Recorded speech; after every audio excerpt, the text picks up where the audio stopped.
देखिए इस वक्त ना हमारे उस ट्रेडिशनल 40 घंटे वाले वर्क वीक को एक एक साइलेंट हार्ट अटैक आ रहा है। हाँ, और सबसे डरावनी बात ये है कि लोगों को इसका अंदाजा तक नहीं है। एग्जैक्टली हम 2026 में आ चुके हैं और अब हमारा जो कंपटीशन है ना वो बगल वाले कैबिन में बैठे इंसान से नहीं है। बिल्कुल नहीं। अब मुकाबला डिजिटल ट्विन से है। ऐसे एआई एजेंट्स, जो कभी थकते नहीं है। सही कहा, और जिन्हें कभी कोई कॉफी ब्रेक नहीं चाहिए होता। राइट। तो आज हमारे पास जो नोट्स और सोर्सेज हैं उनकी इस डीप डाइव में हम यही समझने वाले हैं कि कैसे मैनुअल तरीके से फाइल्स मैनेज करना या हर ईमेल को शुरुआत से लिखना अब मेहनत नहीं रही। हाँ, मतलब अब ये थरोनेस नहीं बल्कि ऑब्सलीट यानी आउट ऑफ डेट होने का सबसे बड़ा सिग्नल बन गया है। बिल्कुल। ये सच में एक बहुत बड़ा आहा मोमेंट था मेरे लिए, क्योंकि दशकों से एक बड़ा ही सेफ सा सिस्टम चला आ रहा था, है ना। ओह बिल्कुल। हम हमेशा मेहनत को स्क्रीन के सामने बिताए गए घंटों से नापते थे। मतलब जो जितना बिजी दिख रहा है वो कंपनी के लिए उतना ही जरूरी है। सही बात है। पर अब ये पूरी तरह पलट चुका है। जिन डिजिटल ट्विन्स की हमने बात की वो अब कोई साइंस फिक्शन नहीं है। नहीं, वो रियलिटी है। अगर आप देखें तो एक डिजिटल ट्विन बेसिकली एक इंसान के काम करने के तरीके का एआई क्लोन होता है। यानी वो ऑब्जर्व करता है। एग्जैक्टली वो सीखता है कि आप कैसे ईमेल का रिप्लाई करते हैं, कैसे स्प्रेडशीट में डेटा डालते हैं, और फिर वही काम वो कुछ ही सेकंड्स में खुद करने लगता है। तो अगर कोई आज भी हर स्प्रेडशीट मैन्युअली अपडेट कर रहा है तो वो ये साबित नहीं कर रहा कि वो मेहनती है। नहीं, वो बस ये साबित कर रहा है कि उसे अभी तक किसी एआई ने रिप्लेस नहीं किया है।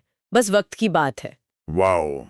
तो सोर्सेज यही कहते हैं कि इस साल के जो सबसे सक्सेसफुल प्रोफेशनल्स हैं वो अब वर्कर नहीं रहे, वो ऑफिस आर्किटेक्ट बन गए हैं। और ये डिस्टिंक्शन बहुत ही क्रूशियल है। एक वर्कर वो होता है जो किसी काम को बार बार करता है, रोज सुबह आना और एक ही प्रोसेस को रिपीट करना। राइट। लेकिन एक आर्किटेक्ट का माइंडसेट बिल्कुल अलग होता है। वो सिस्टम को एक बार बनाते हैं और फिर उस सिस्टम को अपना काम करने देते हैं। मतलब वो प्रोसेस का हिस्सा नहीं बनते, वो प्रोसेस को बिल्ड करते हैं। इसको ना हमारे सोर्सेज में दिए गए उस न्यू प्रोडक्ट डेवलपमेंट वाले केस स्टडी से समझते हैं। हाँ, वो एनपीडी सिस्टम वाला एग्जाम्पल बहुत अच्छा है। नॉर्मली क्या होता है, कोई नया प्रोडक्ट बनता है, एक फाइल अपलोड होती है और वो बस डिजिटल फोल्डर में पड़ी रहती है। और फिर कोई प्रोजेक्ट मैनेजर उसे डाउनलोड करेगा, थोड़ा चेंज करेगा, कंप्लायंस टीम को ईमेल करेगा, और वहां वो फाइल 2 दिन तक किसी के इनबॉक्स में सड़ती रहेगी। एग्जैक्टली। लेकिन आर्किटेक्ट मॉडल में ऐसा नहीं होता। डॉक्यूमेंट सिर्फ फोल्डर्स में नहीं पड़े रहते।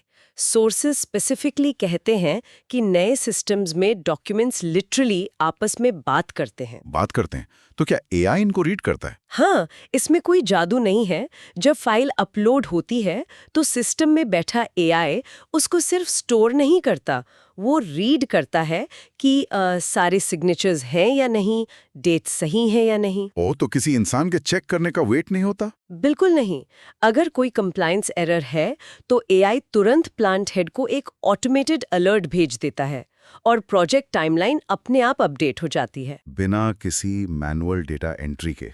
ये तो कमाल है।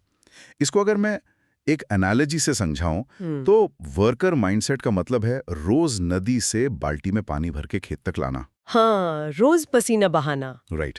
और डे के एंड में सोचना कि मैंने बहुत काम किया।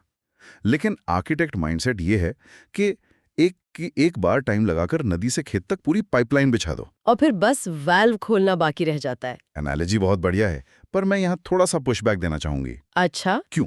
देखिए, पाइपलाइन बिछाने की बात सुनने में बहुत आसान लगती है, पर असल में ये मेंटली बहुत एग्जॉस्टिंग होता है। ओह, अपफ्रंट कॉस्ट की वजह से। एग्जैक्टली। सोर्सेज बताते हैं कि जब आप सिस्टम बना रहे होते हैं तो कोई इमीडिएट ग्रेटिफिकेशन नहीं मिलता। वर्कर को बाल्टी से पानी लाने पर तुरंत खेत हरा दिखता है। सही बात है। पर सिस्टम बिल्ड करने के उन हफ्तों में लगता है जैसे कुछ हो ही नहीं रहा। ये जो फ्रिक्शन है ना, इससे घबराकर बहुत लोग वापस अपनी पुरानी बाल्टी उठा लेते हैं। ये बहुत ही वैलिड पॉइंट है। शुरुआत में ये ओवरवेलमिंग लगता है, पर जो इस फेस को निकाल लेते हैं उनका अल्टीमेट गोल सिर्फ कंपनी का टाइम बचाना नहीं होता। बिल्कुल नहीं। उनका गोल होता है उस एग्जॉशन से बाहर निकलकर एक ऐसी लाइफस्टाइल पाना जहां दोपहर 2 बजे तक काम खत्म हो जाए। 2 बजे तक काम खत्म सुनने में सपना लगता है, लेकिन जब एआई कंप्लायंस चेक और डेटा ट्रांसफर खुद संभाल रहा है तो टाइम तो बचेगा ही। हाँ, और उस टाइम का यूज हाई लेवल स्ट्रैटेजी और इनोवेशन के लिए होता है। ये काम से भागना नहीं है, बल्कि अपने बनाए सिस्टम के जरिए आजादी पाना है। तो चलिए मान लेते हैं कि पाइपलाइन बिछ गई, 2 बजे तक मेरा काम खत्म हो गया। अब इस एक्स्ट्रा एनर्जी और टाइम का क्या करें? यहाँ सोर्सेज एक बड़ा इंटरेस्टिंग मोड़ लेते हैं। हाँ, फिटनेस और वर्क का सिनर्जी। राइट। कॉर्पोरेट दुनिया का वो पुराना मिथ कि सक्सेसफुल लोगों के पास हेल्थ के लिए टाइम नहीं होता, वो अब टूट रहा है पूरी तरह से। अब अगर कोई फिजिकली फिट नहीं है तो उसे सीरियसली हाई परफॉर्मेंस प्रोफेशनल माना ही नहीं जाता। सोर्सेज यहाँ प्रो एथलीट प्रोफेशनल माइंडसेट की बात करते हैं। हम यूट्यूब पर देखते हैं ना, लोग अपने ऑफिस गियर से सीधा जिम गियर में ट्रांजिशन कर रहे हैं। हाँ, पर ये वो पुराने जमाने वाला 2 घंटे का जिम सेशन नहीं है। राइट, ये 45 मिनट का हाई इंटेंसिटी बर्स्ट है। और सिर्फ जिम नहीं, आपके कम्यूट को भी इस सिस्टम का हिस्सा बना दिया गया है। कम्यूट को कैसे? जैसे गाड़ी चलाते वक्त कोई अच्छा पॉडकास्ट सुनना, दिमाग को शार्प करना, और फिर नर्वस सिस्टम को रीसेट करने के लिए वो इंटेंस वर्कआउट करना। वेट, मुझे यहाँ थोड़ा सा डाउट है। ये जो 45 मिनट का बर्स्ट और पॉडकास्ट वाली बात है, क्या ये सच में काम करता है? हाँ, आपको लगता है ये दिखावा है? ऑनेस्टली हाँ। मतलब आजकल लिंक्डइन पर हर कोई अपनी प्रोडक्टिविटी फ्लेक्स कर रहा होता है। क्या बायोलॉजिकल लेवल पर इसका सच में कोई फायदा होता है या बस ट्रेंड है? मैं समझ सकती हूँ आपको ऐसा क्यों लग रहा है। सोशल मीडिया पर शो ऑफ बहुत है, लेकिन अगर हम बायोलॉजी और न्यूरोसाइंस की बात करें तो ये दिखावा नहीं है। तो इसके पीछे साइंस क्या है? देखिए, जब हम लगातार स्क्रीन के सामने दिमागी काम करते हैं तो बॉडी में कॉर्टिसोल यानी स्ट्रेस हार्मोन बढ़ जाता है। हाँ, ब्रेन फॉग होने लगता है। एग्जैक्टली। अब वो 45 मिनट का वर्कआउट बॉडी में एंडोर्फिन्स रिलीज करता है। ये उस स्ट्रेस को तुरंत कट कर देता है। ये लिटरली नर्वस सिस्टम का रीसेट बटन है। ओह वाह। और जब आप कम्यूट के दौरान पॉडकास्ट सुनते हैं तो दिमाग का वो हिस्सा आराम करता है जो ऑफिस के स्प्रेडशीट्स में उलझा था। ये बॉडी और माइंड का अलाइनमेंट ही वो फ्यूल है जो आर्किटेक्ट को चलाता है। Make sense. आप सुपर कार में खराब फ्यूल डालकर रेस जीतने की उम्मीद तो नहीं कर सकते ना? बिल्कुल सही। तो अब हमारे पास इक्वेशन के 2 हिस्से आ गए। पहला, सिस्टम बना लिया यानी आर्किटेक्ट बन गए। दूसरा, बॉडी को ऑप्टिमाइज कर लिया यानी एथलीट बन गए। लेकिन एक तीसरा हिस्सा भी है जो शायद सबसे जरूरी है, लैंग्वेज ऑफ लीडरशिप। क्योंकि अगर आपने दुनिया का बेस्ट सिस्टम बना भी लिया और किसी को समझा नहीं पाए तो क्या फायदा? वही बात है। टेक्निकल स्किल्स आपको नौकरी दिला सकती हैं, पर प्रमोशन तो कम्युनिकेशन स्किल से ही मिलता है। सोर्सेस तो यहां तक कहते हैं कि 2026 में जहां एआई किसी भी लैंग्वेज का रियल टाइम ट्रांसलेशन कर सकता है, वहां इंग्लिश फ्लुएंसी सिर्फ ग्रामर की बात नहीं रह गई है। नहीं, वो एक स्टेटस सिग्नलिंग बन चुकी है। ये स्टेटस सिग्नलिंग थोड़ा समझाइए। साइकोलॉजी के लेवल पर ये कैसे काम करता है? देखिए, कोई इंसान कैसे बोलता है, उसकी आवाज, उसका कॉन्फिडेंस, ये सामने वाले के सबकॉन्शियस माइंड को सिग्नल देता है कि ये व्यक्ति हायरार्की में कहाँ है। यानी क्या वो सिर्फ ऑर्डर फॉलो करने वाला वर्कर है या कंपनी को लीड करने वाला लीडर? एग्जैक्टली। और इसका सीधा कनेक्शन कॉग्निटिव लोड से है। Cognitive load?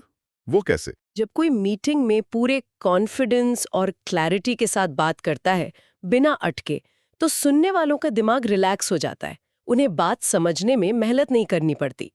ओह, तो इंसानी दिमाग नेचुरली उसको लीडर मान लेता है जो कॉम्प्लेक्स चीजों को सिंपल बना दे। बिल्कुल। कॉन्फिडेंस एक सॉफ्ट पावर है क्योंकि ये सामने वाले को सेफ और क्लियर फील कराता है। मेरे दिमाग में एक एनालॉजी आ रही है। मान लीजिए आपके पास दुनिया का सबसे पावरफुल सुपर कंप्यूटर है। हार्डवेयर टॉप क्लास है, हाँ, पर उसका मॉनिटर टूटा हुआ है। स्क्रीन पर बस धुंधली लाइंस है। अब अंदर से कंप्यूटर चाहे जितना फास्ट हो, बाहर से कोई उसकी ताकत देख ही नहीं पाएगा। हमारा कम्युनिकेशन स्किल वही मॉनिटर है। एग्जैक्टली। एनालॉजी बहुत अच्छी है, पर टूटा हुआ मॉनिटर सिर्फ डेटा नहीं छुपाता, वो सामने वाले को इरिटेट भी करता है। हाँ, यूजर एक्सपीरियंस खराब हो जाता है। सही। जब आपके पास ब्रिलियंट आइडिया हो पर आप उसे प्रेजेंट करते वक्त घबराएं, तो सामने वाले को आइडिया नहीं, आपकी घबराहट याद रहती है। लेकिन इसमें एक रिस्क भी तो है। जब हम जानबूझकर ये स्टेटस सिग्नलिंग यूज करते हैं, तो क्या इसमें थोड़ा फेकपन नहीं आ जाता? फेकपन? कैसे? मतलब क्या ये अपनी ऑथेंटिसिटी छुपाने का कॉर्पोरेट तरीका नहीं है, जो हम हैं नहीं वो दिखाने की कोशिश करना? ये कंसर्न बहुत कॉमन है, पर इसको नकल करना या फेक बनना नहीं कह सकते। ये एक्चुअली ट्रांसलेशन का एक फॉर्म है। ट्रांसलेशन? अपने काम का ट्रांसलेशन। हाँ, आपने जो सिस्टम बनाया है, जो वैल्यू आप दे रहे हैं, उसको ऐसे ट्रांसलेट करना कि दूसरे लोग उसे इजीली समझ सके और अप्रिशिएट कर सकें। यानी अपने काम की सही पैकेजिंग करना। सही पकड़ा। एक लीडर हमेशा ये समझाता है कि काम क्यों किया जा रहा है। जब क्यों क्लियर होता है तो क्या करना है ये लोग खुद समझ जाते हैं। तो बॉटम लाइन ये है कि आपका काम प्रूव करता है कि आप केपेबल हैं, लेकिन आपकी बात प्रूव करती है कि आप लीड करने के लिए रेडी हैं। बिल्कुल। और ये जो कॉम्बिनेशन है ना, technical skills, high physical energy और सॉफ्ट पावर का, इसको बीट करना लगभग इम्पॉसिबल है। और इसी को सोर्सेज स्मार्ट क्रिएटर का नाम देते हैं। हाँ, 2026 और उसके आगे के टाइम का सबसे बड़ा एवोल्यूशन। तो चलिए सब कुछ रैप अप करते हैं। हमारी इस चर्चा का सरल सा मतलब यह है कि स्मार्ट क्रिएटर एरा अब कंप्लीटली शुरू हो चुका है। वो पुराने रूल्स की लेट नाइट तक डेस्क पर बैठे रहो, वो सब खत्म। इस नए एरा का मंत्र सिंपल है, ज्यादा काम करना बंद करें और ज्यादा बिल्ड करना शुरू करें। चाहे वो बोरिंग फाइल्स को ऑटोमेट करने वाला एआई हो, या एनर्जी मेंटेन करने का 45 मिनट का वर्कआउट, या फिर क्लियर कम्युनिकेशन। इन सब का फाइनल गोल बॉस को खुश करना नहीं है। तो फाइनल गोल क्या है? फ्रीडम, आज़ादी, ताकि हम अपने टाइम और एनर्जी को खुद कंट्रोल करें। कोई कॉर्पोरेट मशीन या डिजिटल ट्विन नहीं। और हिस्ट्री देखिए, इसी आज़ादी से फ्यूचर के सबसे बड़े इनोवेशंस निकल कर आते हैं। जब इंसान रिपीटेटिव कामों से फ्री होता है, तभी कुछ नया बनता है। सिस्टम्स हमें रोबोट नहीं बनाते, वो हमें ज्यादा ह्यूमन बनने की स्पेस देते हैं। ये सच में एक बहुत ही पॉजिटिव सोच है। लेकिन एक आखिरी सवाल है जो मेरे दिमाग में घूम रहा है इस सब के बाद। कैसा सवाल? हम बात कर रहे हैं कि हर चीज को ऑप्टिमाइज कर लो, काम ऑटोमेट कर लो, फिटनेस फिक्स कर लो, लैंग्वेज को भी पाइपलाइन में डाल दो। अगर हर एक चीज इतनी परफेक्ट और ऑटोमेटेड हो जाएगी, तो क्या हमारी लाइफ में उस स्पॉन्टेनियस क्रिएटिविटी के लिए जगह बचेगी? क्या उन हैप्पी एक्सीडेंट्स की कोई गुंजाइश रहेगी जिनसे दुनिया की सबसे बेहतरीन आर्ट या डिस्कवरीज पैदा होती हैं? ये बहुत ही गहरा पॉइंट है ना? जब सब कुछ परफेक्ट पाइपलाइन से चलेगा, तो कहीं हम उस ह्यूमन केओस को ही ना खो बैठें, जो हमें असल में इंसान बनाता है। सोचने वाली बात है। बिल्कुल। तो इस डीप डाइव के लिए बस इतना ही। सिस्टम्स बिल्ड करते रहिए और इस नए एरा में अपनी फ्रीडम को फिगर आउट करते रहिए।